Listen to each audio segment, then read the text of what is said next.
Bienvenue dans cette nouvelle vidéo. Aujourd'hui, pas de tuto photo, mais un test matériel et notamment nous allons tester l'Alpha 7S3, mais on va pas le tester en vidéo parce que des vidéos sur l'Alpha 7S3, notamment en fonction vidéo, il y en a pléthore. Moi, ce qui m'intéresse dans cette vidéo, c'est le côté photo de la 7S3 parce que qui dit photo basse luminosité, donc avec des ISO très importants et on va regarder un petit peu son comportement lors de nos photos en ISO élevé et en basse lumière, bien évidemment. Après le générique, on regarde un petit peu de quoi il en retourne et on étudie le truc.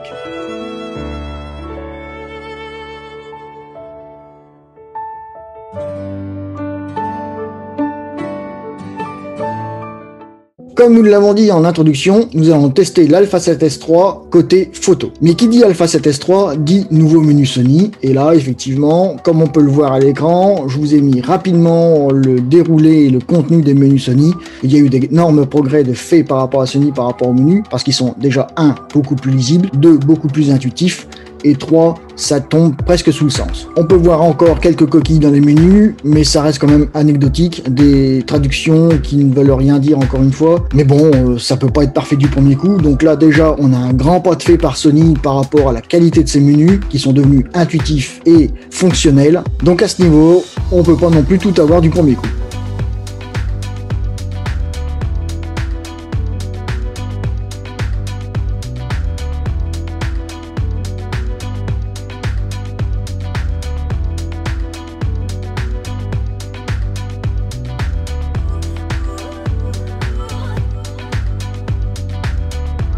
Voilà en ce qui concerne les menus Sony, je vous ai laissé le temps de regarder un petit peu les principaux menus de ce nouveau menu. Comme tout bon test qui se respecte de ma part, j'ai commencé par l'étude de la plage dynamique de l'Alpha 7S3. Ici, je vous montre la plage dynamique de l'Alpha 7S3. On peut voir qu'elle s'étend de plus 4 IL pour la plage supérieure, à moins 10 IL pour la plage inférieure, ce qui nous fait donc 15 IL de plage dynamique sur l'Alpha 7S3. C'est conforme aux appareils photo au jour d'aujourd'hui, c'est un petit peu la norme que l'on retrouve chez tous les bons hybrides. 15 IL de plage dynamique, je dirais que c'est le standard. Voilà, donc on est bien dedans, il n'y a pas de souci à ce niveau-là, on a bien notre belle plage dynamique de 15 IL. Ensuite, par rapport à la plage dynamique utile, là par contre c'est un petit peu plus restreint puisque on va de plus 1 IL à moins 1 IL. À ce niveau-là, je trouve que c'est un petit peu limite, surtout pour un Alpha 7S3 qui est quand même donné pour un appareil photo haut de gamme.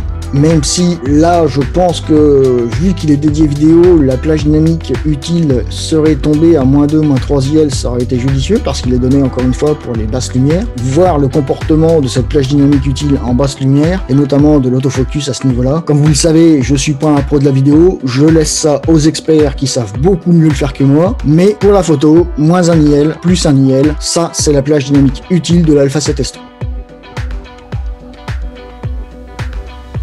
Ensuite, j'ai effectué donc le test de montée en ISO de l'Alpha 7S3 et là, pour faire ce test, vous verrez, j'ai deux photographies à des plages ISO normalisées et entre les deux photographies, une sera brute de capteur et l'autre sera légèrement traitée sous Lightroom. Comme vous pouvez le voir ici, je vous ai donné le traitement uniquement que j'ai fait sous Lightroom.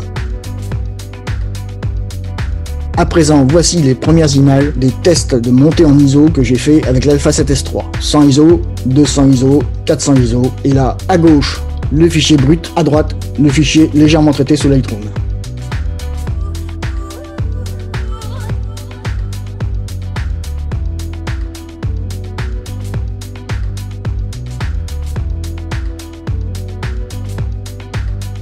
Ensuite, 800, 1600, 3200 ISO. On reste dans des plages assez bonnes en termes de bruit. Nous sommes confortablement établis au niveau du bruit dans ces plages d'ISO. Rien de particulier.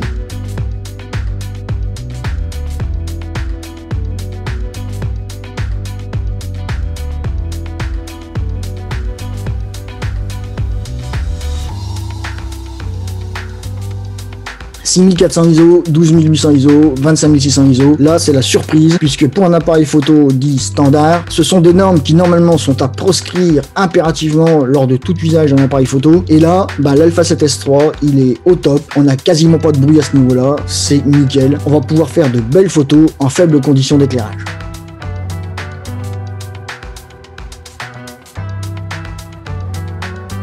Ensuite, je vous ai mis que 2 photos parce que là, on commence vraiment à rentrer dans des plages ISO qui sont très importantes puisque l'Alpha 7S3 est donné pour 409 000 ISO environ. Et là, on est à 51 200 ISO et 102 400 ISO. À ce moment-là, on voit que le bruit commence à se faire sentir, évidemment. Mais paradoxalement, il est présent, il se fait sentir, mais c'est encore un bruit qui est gérable et notamment sur la Lightroom, comme on peut le voir à droite sur la photo d'exemple légèrement traitée. On s'en sort pas si mal que ça.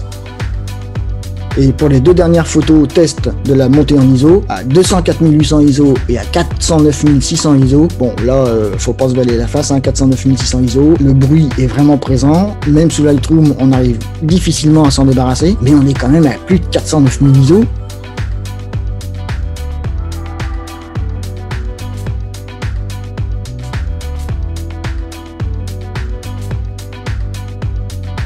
À présent, regardons un petit peu la courbe de montée en ISO de cette Alpha 7S3. Et on peut voir que c'est une courbe qui est presque linéaire. Sur la plage 100 ISO à 6400 ISO, on est presque linéaire, on est nickel, quasiment pas de bruit. On est entre 10 et 15% de bruit sur cette plage-là. Ensuite, on a un petit pic à 12 800 ISO où là, on va avoir une vingtaine de % de bruit. Et puis après, on s'envole tout doucement vers les sommets où là, on atteint des bruits qui sont assez importants.